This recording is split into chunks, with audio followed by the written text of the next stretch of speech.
Timber, Alexander Zinchenko, Thomas Partey, Gabriel and Ricardo Calafiori.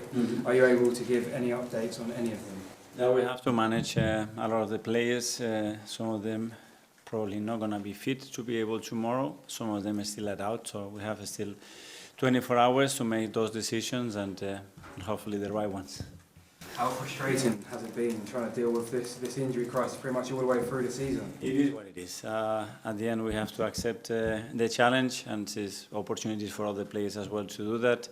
In the ideal scenario, we have to be in charge of making those decisions because it's forcing us to make it for the wrong reasons, but as well, we need to accept the reality and move forward. I was going to touch on that. How hard is it to be able to play the football you want to, not being able to have a settled backline pretty much throughout the whole season? Well, I'm really happy the way we are playing, and the good thing is that it's not conditioning the team in such a way that we have to become a different team. So I'm very pleased with that, the way the team is adapting, the way players are making the effort to play in different positions, and hopefully the ideal situation will come up very soon and we can do what we want.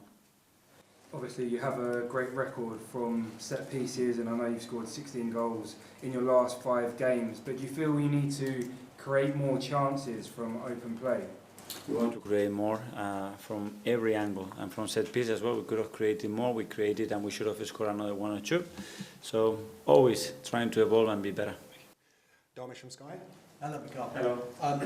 I know it wasn't the result that you wanted on Sunday, but is the feeling around the place slightly different to when you've had setbacks in the past? Because you seem really, really positive following that game.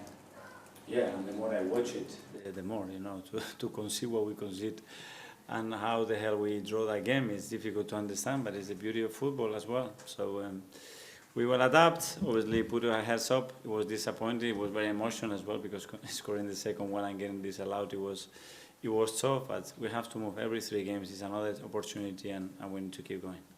You and the majority of your players had their first experience of the Champions League last season.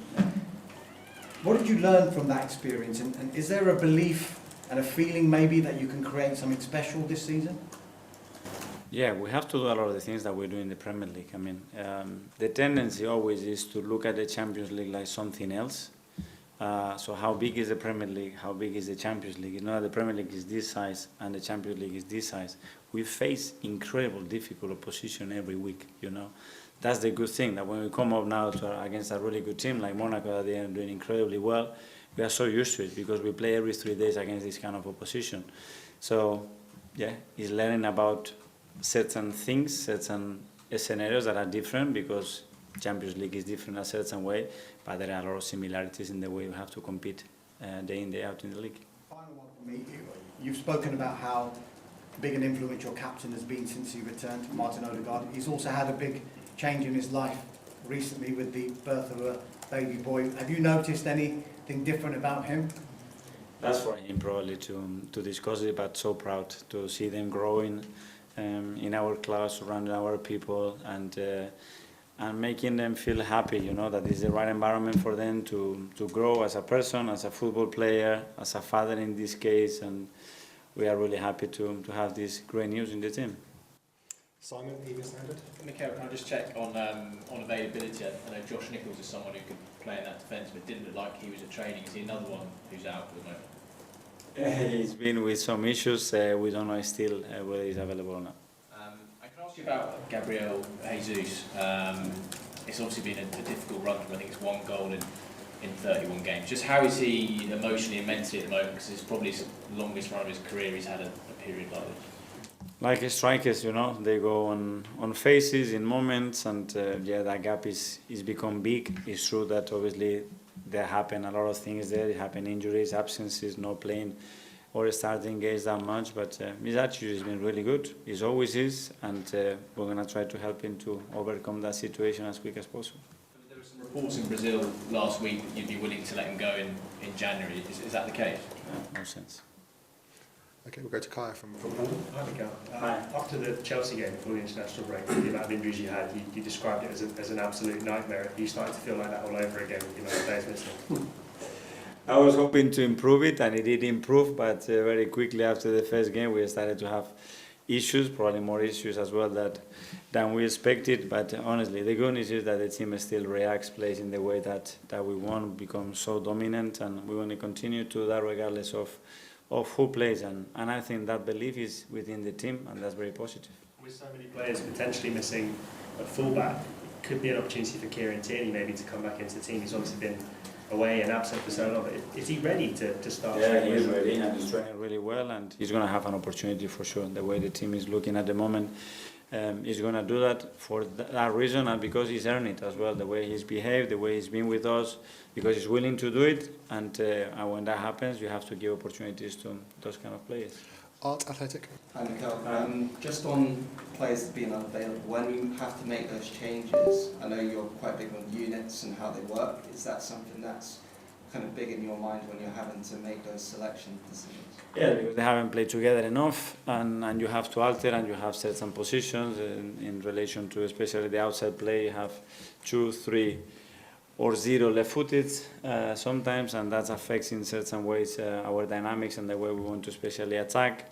But again, we have to adapt, we have to find ways to overcome that and still be very efficient and positive in the way we want to play, and it's been a good challenge. Okay, last two in the live section. We'll go to Phil from PA. Hi, Mikel. Just on the injuries, do you have any understanding as to why it keeps happening?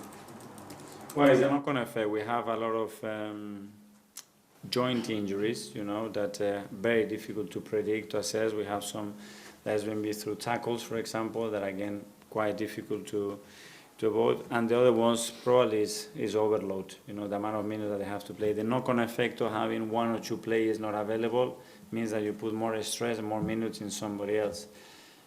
And that's not a good change, you know, because the consequences and the load of other players starts to be too high or much higher than what you want to do. But this is where we are. And I know there's been a lot of focus on Arsenal scoring from set pieces, but are you worried at all that Arsenal aren't scoring enough from open play? No, I don't worry, because when I watch the game again, the situation that we had in open play and what the opposition has created in open play, I don't know if we can do much more than that, especially when I watch Fulham, the previous games against the opposition that they've played. And because the set piece is a consequence of what we do in open play and how we do defensively. And it's a phase that is part of that. And you guys, I know that you see it like, this is set piece, this is open play, and I see it like this is open play and set pieces. This is all together with the rest starts of play. But I respect that a lot. Okay. I don't agree, but I respect. Nick at the back from Haters. Hi, Mikel. What are your thoughts on Monaco? What's your assessment of Monaco? Well, I'm really impressed. Really good side. You see the run that they've been in the Champions League and in the league, especially against top opposition. So a real threat. Is a team that is superly well organized, really intense, really good in transition moments as well, and with a lot of quality. So it's going to be a very good test for us tomorrow. And finally, what are your memories of playing against them? I think it's a while ago, but when you were at Paris, you played a couple of times against them, didn't you? Yeah, it's good, and as well, I think we have a really good link with Arsene, with Thierry as well. There is a big history there as well. It's a very special club, very special place. So yeah, welcome them here and hopefully be better than them.